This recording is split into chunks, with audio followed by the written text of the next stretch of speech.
오늘은 이전 것을 벗어버리는 믿음이라는 제목으로 하나님 말씀을 전하도록 하겠습니다. 믿음이 없이는 하나님을 기쁘시게 할 수 없다라고 하는 이 히브리 기자의 믿음에 관한 이 대전제의 말씀을 붙들고 우리가 말씀을 나누고 있습니다.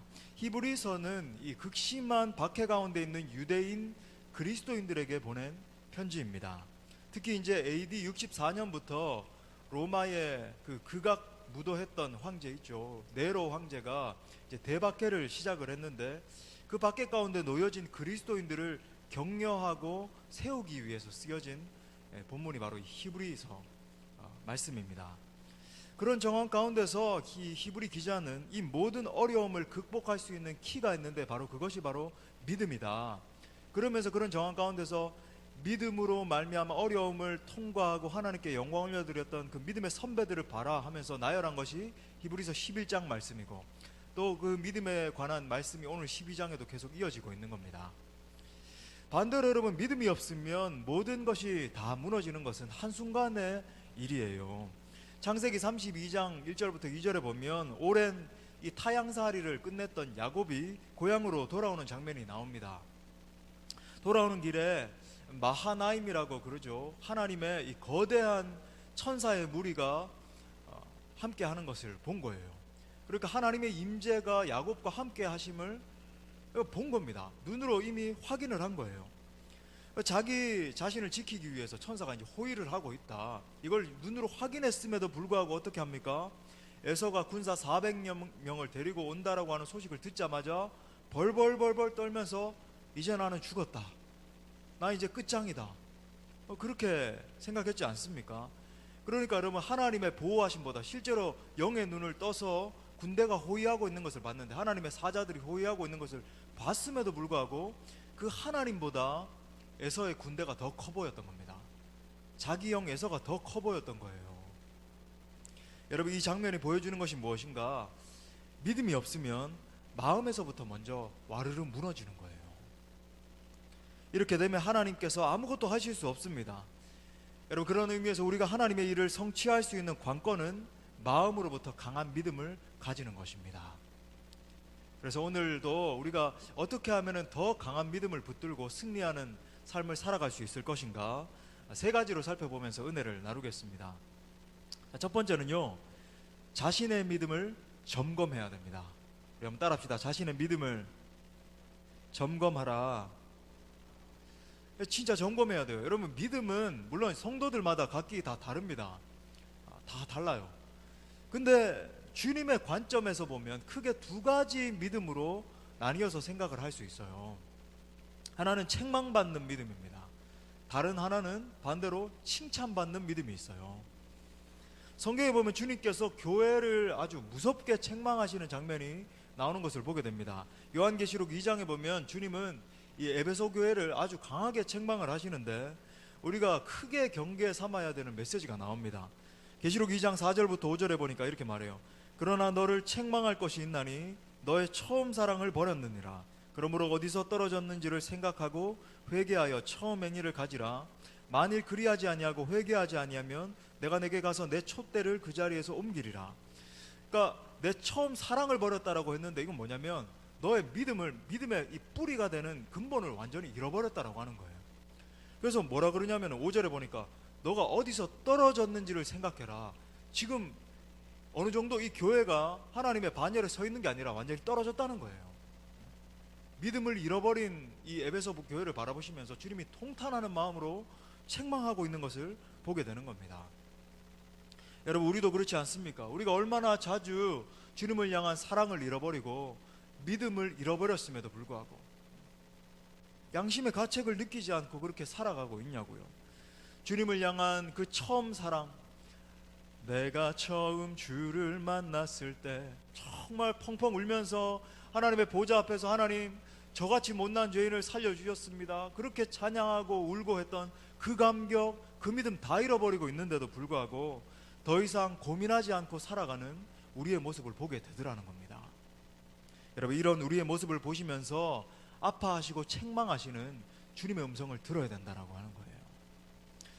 근데 한편 이제 주님께 칭찬받는 사람들, 이 칭찬받는 교회들이 있다라고 하는 것을 성경을 통해서 보게 됩니다. 여러분 너무 잘 아시는 것처럼 이 달란트를 나눠준 다음에 주님 앞에 이렇게 이 달란트대로 이렇게 열심히 일했습니다 하고 칭찬받았던 사람들이 등장하는 것을 여러분 보시죠. 마태복음 25장 23절, 참 이 구절을 읽을 때마다 개인적으로도 나도 정말 이런 칭찬받는 사람이 되어야지, 또 여러분 우리 수원 동부교회도, 우리 교회도 이런 칭찬받는 교회가 되어야지, 이런 참 마음의 소원이 들어요. 우리 한번 그 마음을 가지고 함께 읽겠습니다. 시작. 그 주인이 이르되 잘하였도다 착하고 충성된 종아, 내가 적은 일에 충성하였음에 내가 많은 것을 내게 맡기리니 내 주인의 즐거움에 참여할지어다. 아멘. 또 이제 이 개인이 하나님 앞에 이렇게 칭찬을 받고 너 정말로 잘하였다, 너는 정말 충성된 종이다, 이렇게 칭찬을 들었는데, 요한계시록에 나오는 여러분 이 7교회 중에서도 2교회가 하나님 앞에 칭찬만 듣잖아요. 책망은 전혀 듣지 않고. 그 2교회가 바로 이 빌라델비아 교회와 서머나 교회입니다. 너가 작은 능력을 가지고도 이렇게 충성을 했다, 그러니까 내가 너의 앞길에 문을 열겠다, 막 주님께서 말씀하시고. 여러분 얼마나 놀라워요, 그죠? 여러분 모두에게도 여러분 주님이 그렇게 말씀하신다면 얼마나 좋겠습니까? 너가 이 작은 일에 잘 열심히 작은 능력을 가지고도 잘 수행했다, 그러니까 내가 너의 앞길을 열겠다, 너의 자녀의 앞길을 열겠다. 할렐루야. 얼마나 좋겠어요. 우리가 정말 주님이 보실 때 이렇게 칭찬받는 종, 칭찬받는 교회로 설 수 있길 바랍니다. 그런데 여기서 그치는 게 아니에요. 더 중요하게 우리가 알아야 되는 것이 있는데, 우리 마음밭의 이 믿음의 상태에 따라 이 하나님의 역사가 다르게 나타난다는 거예요. 그냥 칭찬을 받고 책망을 받고 이 정도 수준이 아니라, 여러분 이 우리 마음의 이 믿음 상태에 따라서 하나님의 역사가 달리 나타납니다. 그러니까 쉽게 말해서 이런 거예요. 어떤 이 심령밭에서는 하나님의 역사가 굉장히 강하게 나타나는데, 어떤 심령밭에서는 하나님의 역사가 일어나질 않아요. 그러니까 저는 기도 사역을 하고 이렇게 기도를 해주면서 하다 보니까 더 느끼는 겁니다. 개인적으로도 느끼는 건데, 여러분 성경의 예를 통해서도 볼 수 있습니다. 복음서에 보면은 굉장히 아이러니하게 표현되어 있는 2 마을이 나옵니다. 대조적으로 이렇게 드러나 있어요. 하나는 가버나움이고, 가버나움 마을이고, 하나는 나사렛입니다. 여러분 가버나움은 어떤 지역입니까? 예수님께서 이 북부 갈릴리 지역 아닙니까, 그죠? 예루살렘은 이제 그 유다 지역, 남유다 지역에 있었고, 옛 남유다 지역이고, 갈릴리는 이제 북부 지방에 있습니다. 이 갈릴리 지역에서 예수님이 이제 전도의 어떤 전진 기지라고 할까요? 터전이라 그럴까요? 그런 전초 기지와 같이 삼던 곳이 바로 이 가버나움이었어요. 그러니까 예수님께서 이 지역에서 사역을 하실 때 수많은 기적을 이루시고 수많은 역사가 나타나고 수많은 사람들이 주님 앞에 돌아오는 역사가 나타났습니다. 그 이유가 뭐냐면 이 마을 사람들이 큰 믿음을 가진 사람들이었기 때문에 그래요. 그 마을에 있는 그 사람들이. 또 이 가브나움에서 여러분 베드로, 안드레, 야고보, 요한, 마태같이 많은 제자들이 배출이 됐습니다. 믿음의 토양이 좋으니까 거기에서 또 주님을 신실하게 따르고 나중에 사도의 반열에 올라서 놀라운 역사를 써내려가는 그런 사람들이 일어났다고요. 가장 큰 믿음을 가진 것으로 칭찬받았던 백부장, 여러분 로마의 백부장 기억하시죠? 제가 누가복음 강의 시간에도 집중적으로 한번 말씀드렸었는데, 이 백부장도 이 가버나움에 있었어요.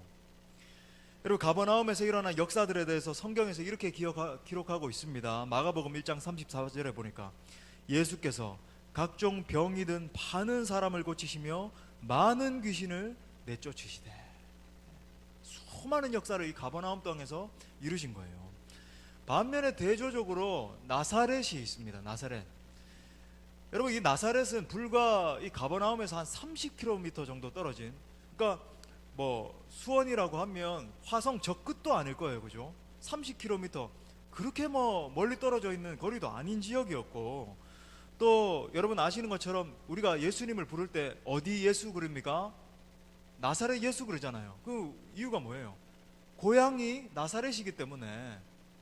근데 놀라운 것은 거기에서는 구원 역사가 거의 나타나지 않았습니다. 마가복음 6장 5절부터 6절 상반절에 보니까 거기서는 아무 권능도 행하실 수 없어 다만 소수의 병자에게 안수하여 고치실 뿐이었고, 그들이 믿지 않음을 이상히 여기셨더라. 그러니까 물론 예수님이 이상히 여기셨다는 게 왜 안 일어나지 이런 게 아니죠. 너무 안타깝게 여기신 거예요.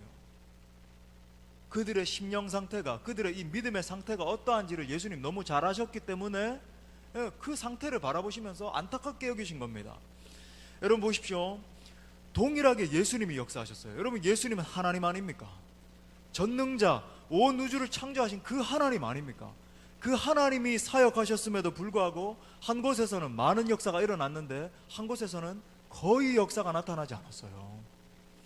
동일한 하나님의 복음이 들려지고 동일한 사역이 있었고 또 동일한 하나님의 임재가 있었음에도 불구하고 어떤 곳에서는 역사가 일어나지 않은 것입니다. 여러분 이것이 우리가 무섭게 받아들여야 되는 이런 말씀이에요. 주님을 향한 믿음의 차이가 이런 결과를 낳게 된 것입니다. 자, 그런 면에서 우리는 스스로 질문해 봐야 합니다. 여러분의 심령은 어떤 심령인 것 같습니까? 여러분의 심령은 가버나움입니까? 아니면 나사렛입니까? 여러분의 가정은 가버나움 땅입니까? 아니면 나사렛입니까?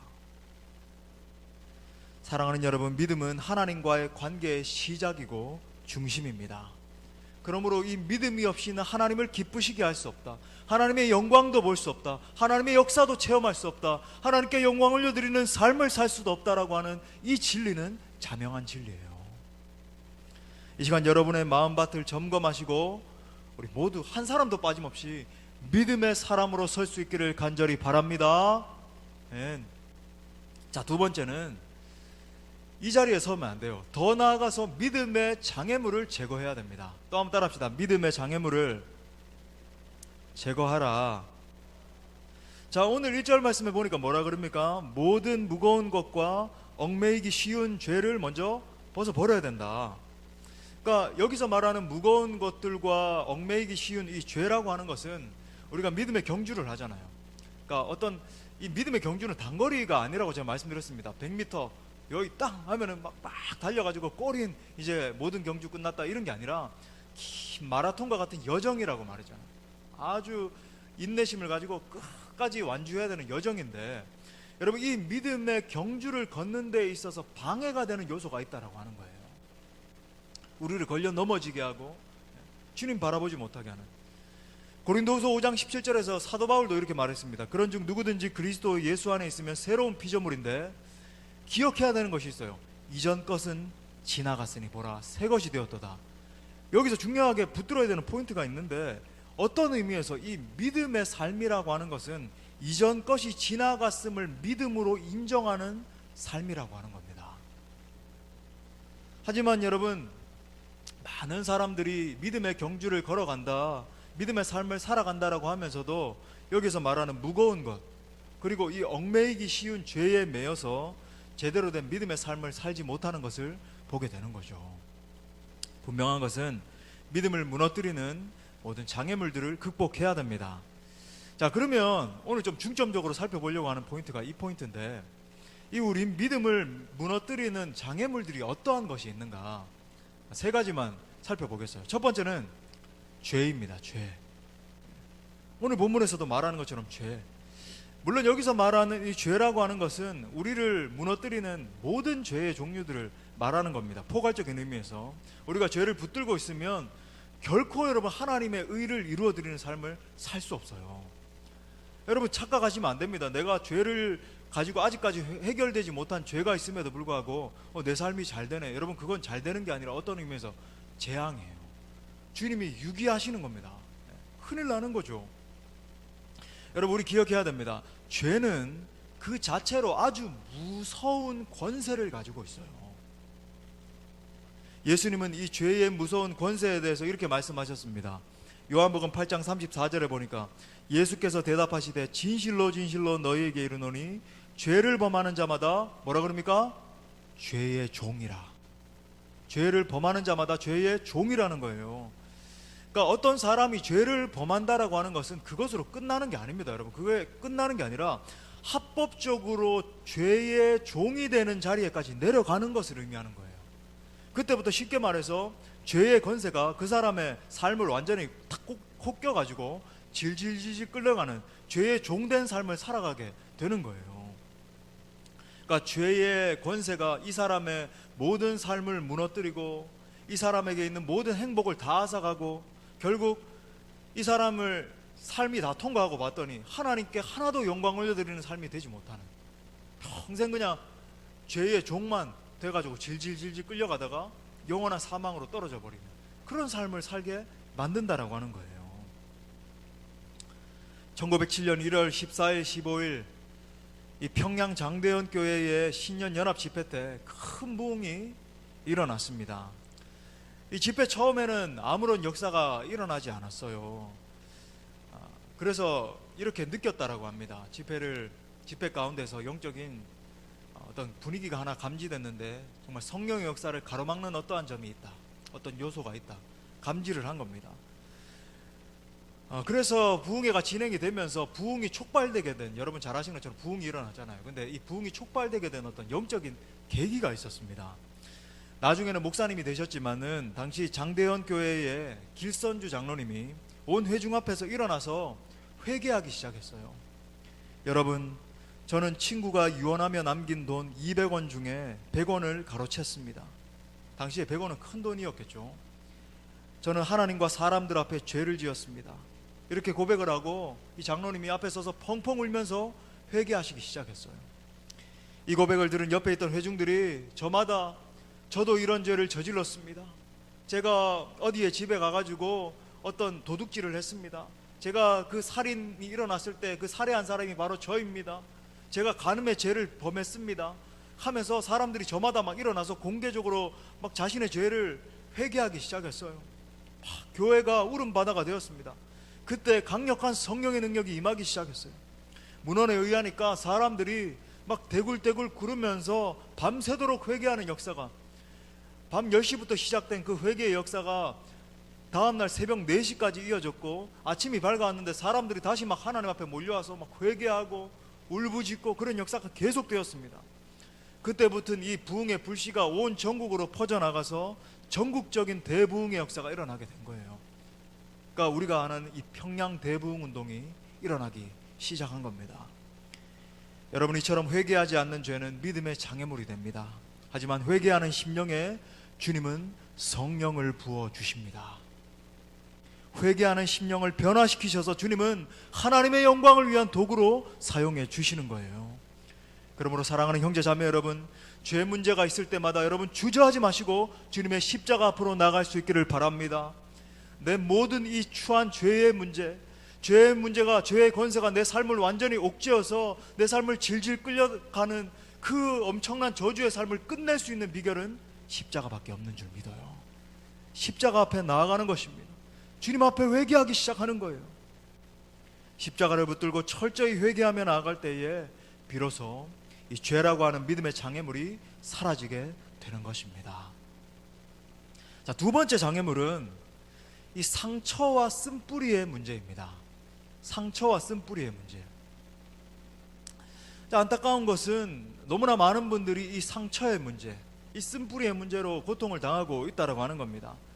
어릴 때부터 들어왔던 말, 이게 정말 놀라워요. 그렇지 않습니까? 어렸을 때 누군가가, 부모님이 아니면 뭐 이웃집 누가 나에게 이런 말을 했는데 그 상처가 계속 자리 잡아서, 지금은 유명한 교수님이시고 또 목사님이 되셨는데 이분이 어릴 때 그런 말을 들었다라고 하는 거예요.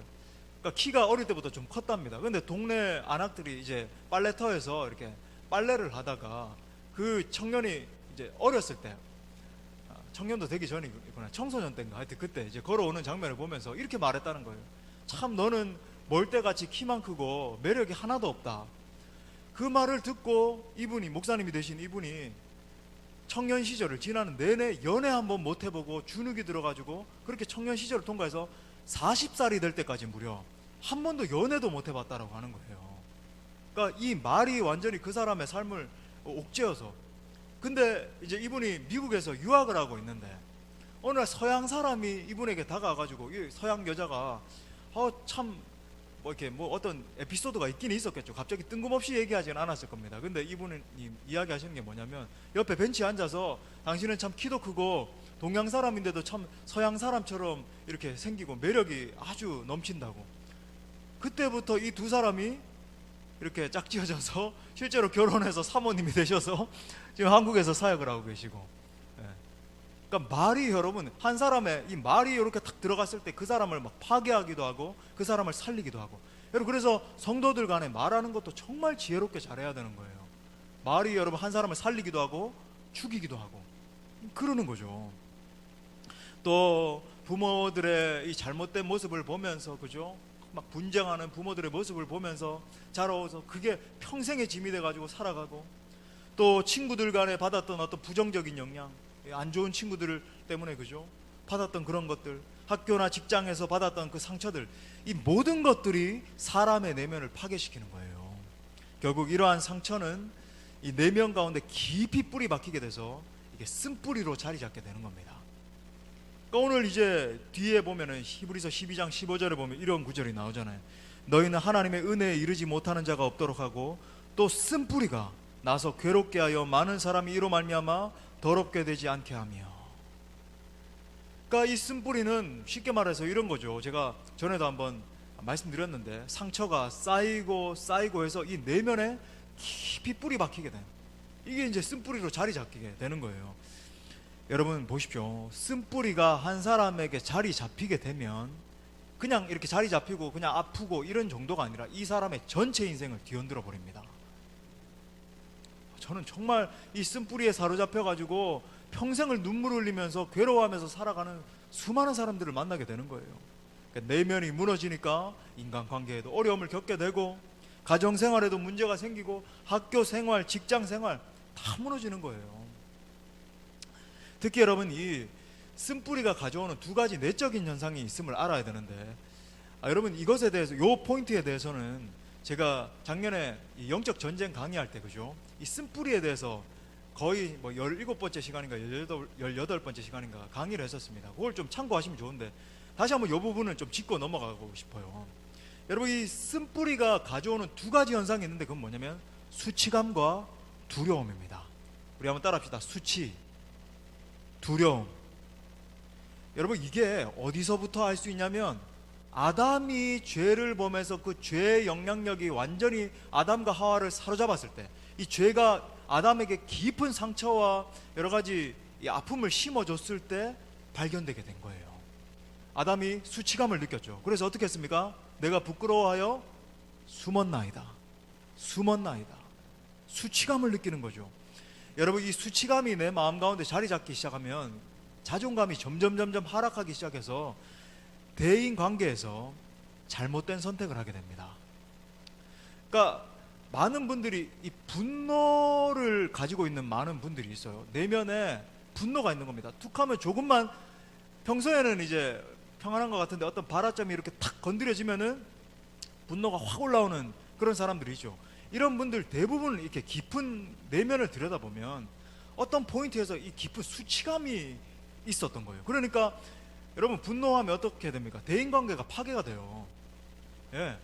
근데 여러분, 그 깊은 내면에는 이 수치감으로부터 발현된 그 뭔가가 있는 겁니다. 어떤 사건이 일어났는지 뭐 다 각자 다르지만, 또 한 가지는 이 쓴뿌리가 가져오는 게 뭐냐면 두려움이에요.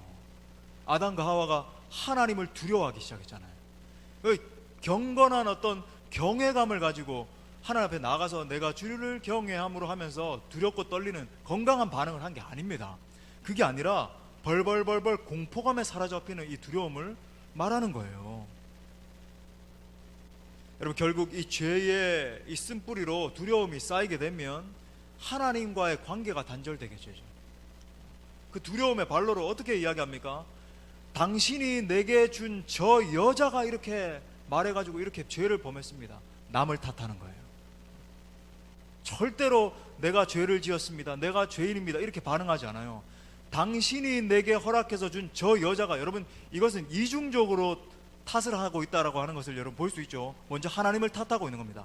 당신이 내게 준, 그리고 저 여자가, 심지어 자기의 아내까지 탓하기 시작해서 나는 정당해요, 나는 죄 지은 게 없어요, 당신과 여자가 문제입니다.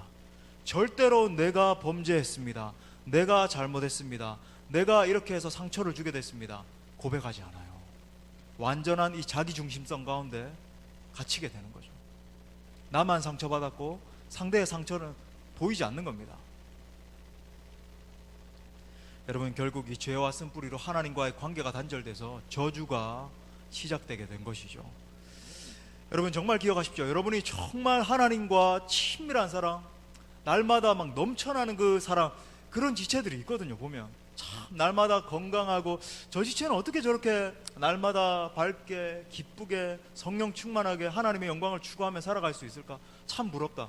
부러워만 할 문제가 아니라 여러분, 내면에 있는 상처와 쓴뿌리의 문제가 해결돼야 되는 거예요. 주님 앞에 나아가서. 그러면 여러분, 하나님과의 관계가 회복되고 대인 관계가 회복되고 수많은 사람들을 화평케 하고 그의 인생을 통해서 수많은 사람들이 하나님의 영광을 경험하게 되는 그런 인생으로 서게 되는 겁니다. 자, 오늘 이제 훌쩍 뛰어넘어서 이것을 해결할 수 있는 유일한 한 가지 결정적인 방법을 말씀드릴게요. 물론 여러분 뭐 기도하는 것도 필요하고 다 필요합니다. 그럼 모든 것 생략하고 용서입니다. 용서하는 거예요. 상처와 쓴뿌리의 문제를 해결하는 유일한 방법이 용서입니다. 그러니까 내게 상처를 준 그 사람을 내가 진정으로 용서하는 거죠. 목사님, 대부분이 아마 그렇게 얘기할 거예요. 제가 지금은 요것만 강의하는 시간이 아니고 오늘 좀 마지막으로 총체적으로 다루고 있으니까 넘어가야 되는데 깊이 다룰 수는 없습니다. 이렇게 반응할 겁니다. 목사님, 제 힘과 능으로 그 사람은 절대 용서할 수 없어요. 제가 다른 모든 사람 다 용서할게요. 그 사람만은 용서할 수 없습니다. 막 생각만 해도 분노가 일어나고 이가 바득바득 갈리고 그런 사람이 있단 말이죠. 여러분, 그 사람을 여러분이 용서하지 못하면요, 그 사람이 여러분의 인생 전체를 지배하게 돼요. 물론 그 사람이 여러분에게 나타나가지고 이래라 저래라 하진 않습니다. 근데 여러분, 그 사람이 여러분의 정신세계에 들어와가지고 내면세계에 들어와서 평생을 좌지우지한다니까요. 계속 안 좋은 메시지를 계속 심어주면서 여러분의 인생 전체를 망쳐버립니다. 너는 잘못된 사람이야, 너는 이렇게 했어. 그 나에게 상처를 줬던 그 메시지가요, 내 평생을, 아마 그럴 거예요. 여러분, 용서하지 못하고 있으면 자다가도 그 사람이 막 다시 또 생각이 나서 막 울화가 치미르고, 여러분, 해결되지 못한 겁니다. 그 사람만 생각하면 내 인생을 이렇게 만든 것은 그 사람이야, 우리를 이렇게 만든 것은 그 사람이야. 아니에요, 아니에요. 주님 앞에서 내 자신의 모습을 봐야 되는 거예요. 내가 정말 진정으로, 하나님, 내가 죄인입니다. 하나님, 내가 그 사람을 용서합니다. 그 자리에까지 가야지만이 여러분, 우리가 십자가의 사랑으로 내 이 중심 가운데 있는 쓴뿌리의 문제가 뽑혀져 나간 거예요. 그 해결점까지 가야 된다라고 하는 거예요. 여러분, 믿으십니까? 왜 아멘 작게 하세요? 여러분, 그 자리까지 가셔야 됩니다. 그래야 여러분 해결함 받아요. 자유함이 임하는 거예요.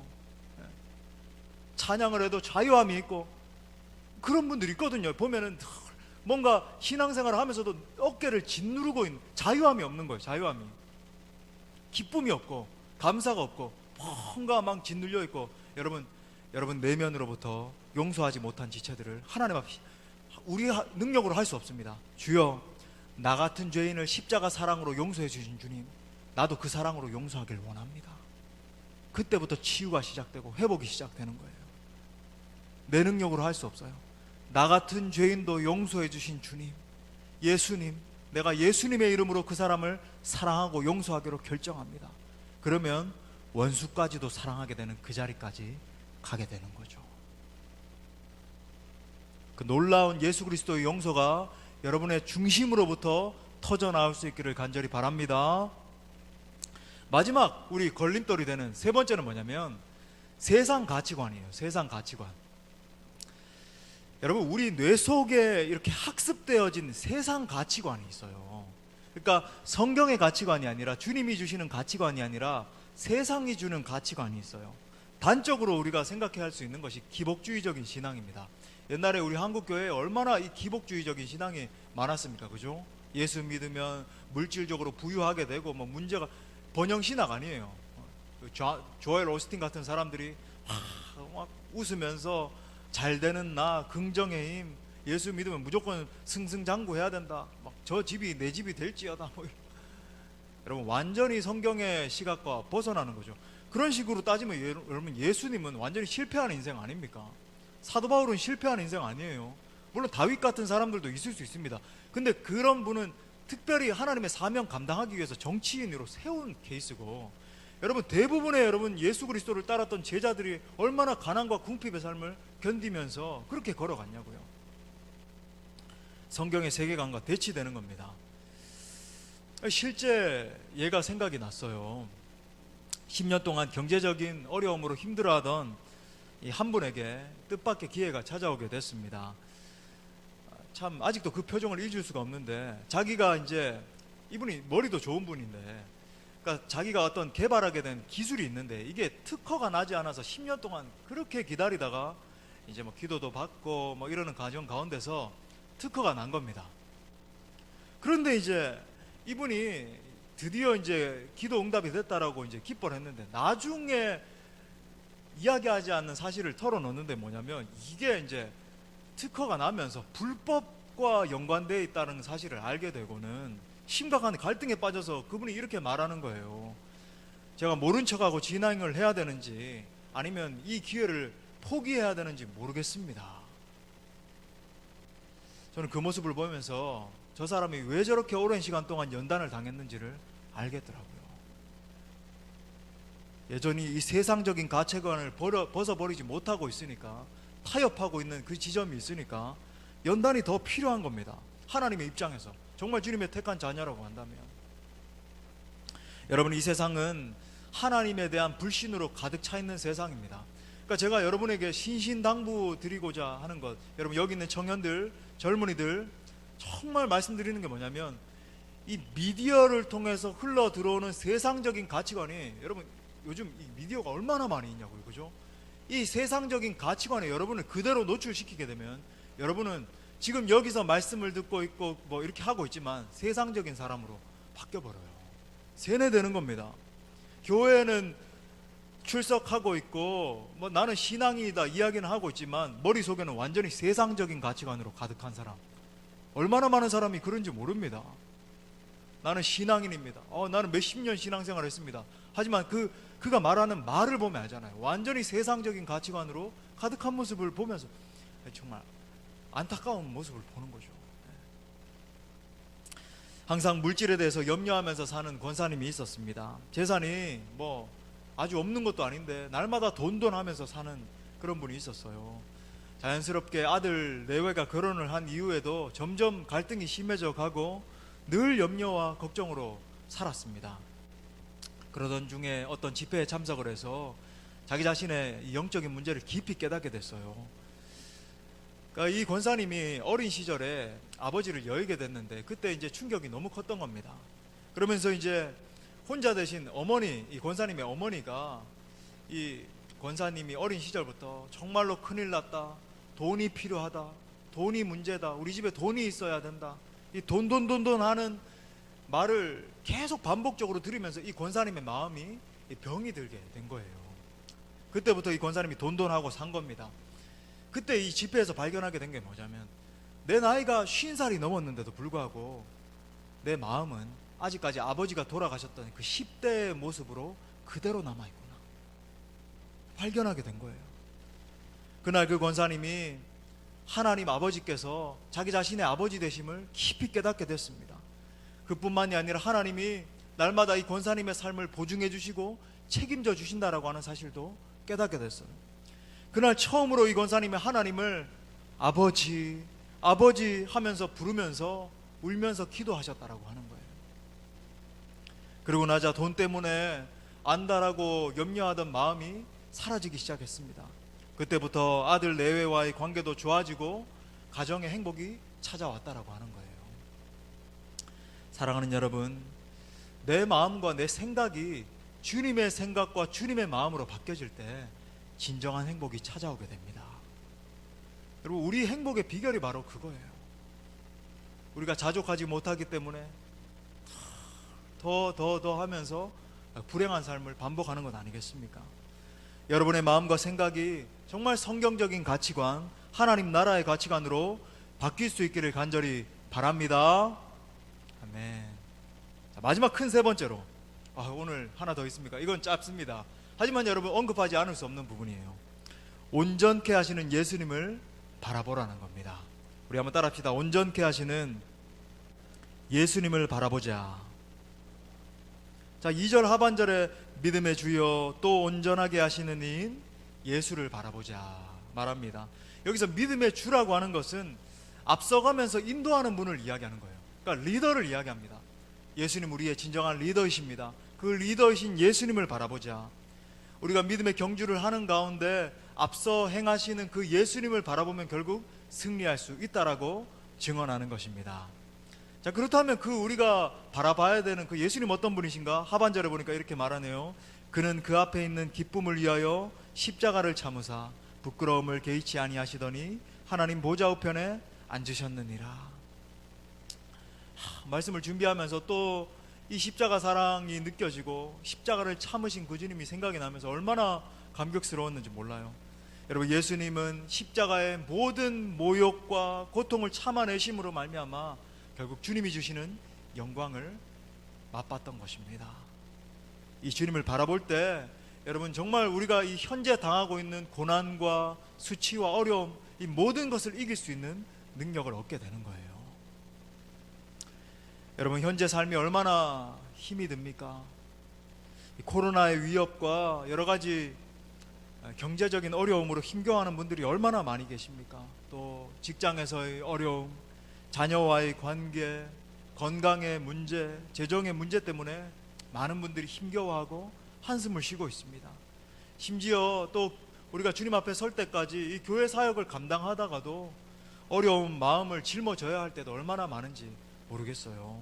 하지만 이럴 때야말로 우리가 우리 주 예수 그리스도를 바라봐야 할 때인 것입니다. 나보다 먼저 고난을 참고 견디신 주님, 그 십자가의 수욕, 모든 모욕을 견뎌내신 예수님, 그 거역하신 자를 참으신 예수님을 바라볼 때, 예수님을 생각할 때 우리 가운데 참된 평안과 위로가 임한다라고 하는 거예요.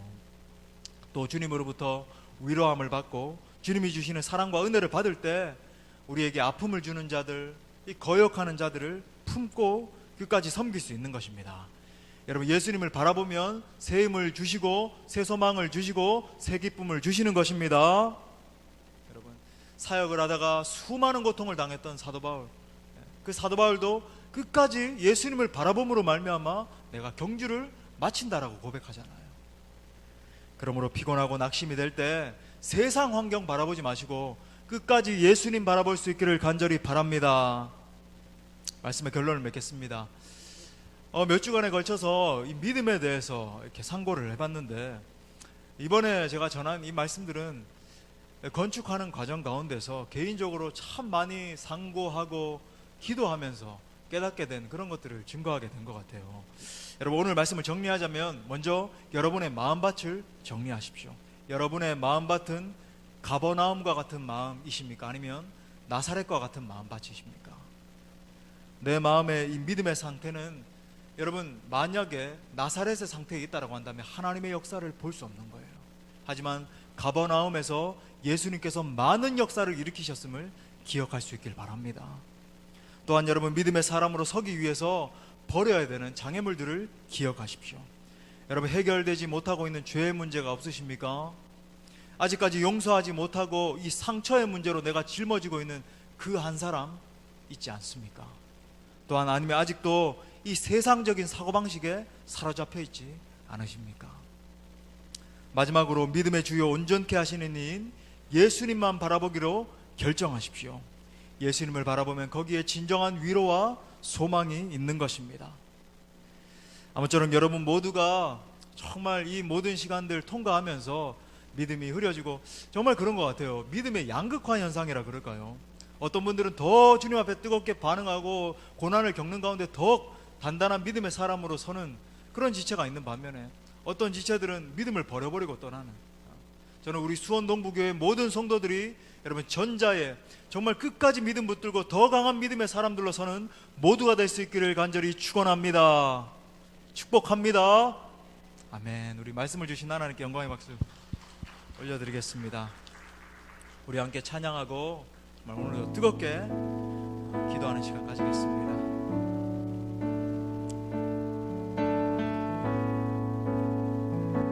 주님, 우리가 주님을 의지하며 믿으며 신뢰하며 나아갑니다.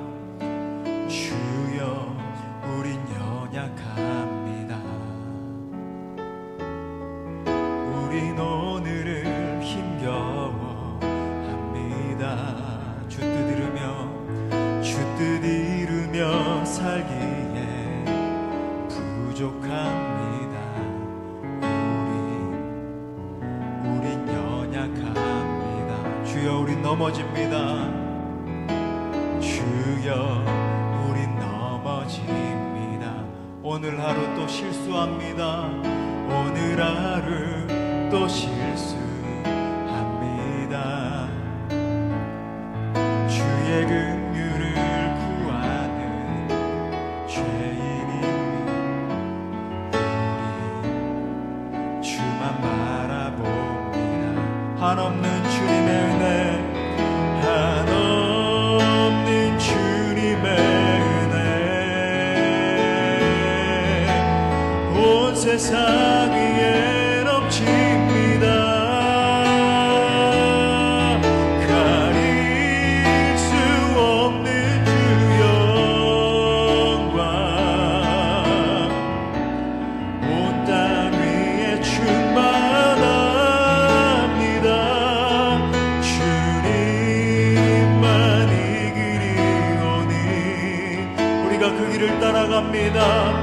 우린 그 길 따라갑니다. 그날에 우리 이루시 주는 완전합니다. 우리 한 번 더 기도하는 마음으로 주여, 우린 연약해요. 하나님, 나를 보시옵소서. 하나님, 오늘을 힘겨워합니다. 우린 오늘을 힘겨워합니다. 주님 뜻 이루며 살기에 주 뜻 이루며 하나님 너무 부족합니다.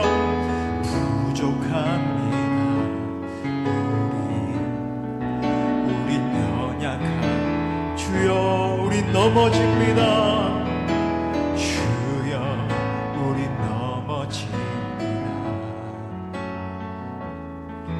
오늘 하루 또 실수합니다. 주의 긍휼을 구하는 죄인입니다. 우리 주만 바라보고 손 높이 들고 한없는 주님의 은혜, 주님을 의지합니다. 세상 위에 넘칩니다. 가릴 수 없는 주여 과 온 땅 위에 충만 주님만이 길이오니 주님만이 길이오니 우린 그 따라갑니다. 그날에 우리 주님을 완전하십니다. 주는 완전. 다시 한 번 더 한없는 주님의 은혜, 온 세상 위에 넘칩니다. 가릴 수 없는 주여 과 온 땅 위에 주님만이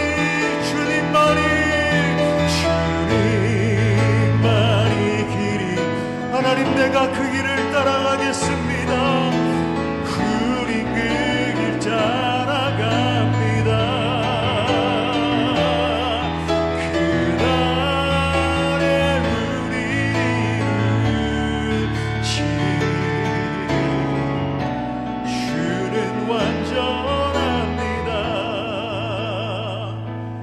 여러분, 이 시간에 우리 안에 수많은 장애물들이 있어요. 우리가 믿음의 길을 걸어가기에 우리를 넘어뜨리고 우리가 쓰러지게 만들고 눈물 흘리게 만들고 하나님의 의를 이루어드리지 못하게 하는 수많은 장애물들을 주님 앞에 꺼내놓으며 기도하기 원합니다. 여러분, 그것이 여러분이 범한 어떤 아직도 해결되지 못한 죄의 문제입니까? 여러분, 회개하며 기도합시다. 여러분, 길선주 장로님이 회중들 앞에 내가 죄인입니다, 내가 이런 죄인입니다 고백하기 시작했을 때 여러분, 평양 대부흥이 시작되기 시작했어요. 여러분, 죄의 문제를 꺼내놓으시고, 아니면 그 장애물이 어떤 상처와 쓴뿌리의 문제입니까? 아직까지 여러분 용서하지 못한 그 한 사람이 있습니까? 여러분, 그러면요, 그 한 사람의 문제 때문에, 이 쓴뿌리 때문에 계속 걸려 넘어지게 되는 거예요. 내가 평안의 사람, 기쁨의 사람, 사랑의 사람으로 바뀌어지지 못하는 겁니다. 주여, 내가 그 사람 용서하기를 원합니다. 기도하시고, 여러분, 그것이 아니면 내 안에 어떤 자리 잡고 있는 세상적인 가치관입니까? 여러분, 그 모든 것들 주님 앞에 꺼내놓으며 기도합시다. 하나님, 내가 주님 앞에 나아갑니다. 내가 부족한 사람입니다. 내가 연약한 죄인입니다. 나를 불쌍히 여겨주시고 나의 죄를 사하여 주옵소서. 나를 치료하여 주옵소서. 주님 앞에 간절히 주님 3번 찾고 간절한 마음으로 기도합니다. 주님 찾습니다. 주여,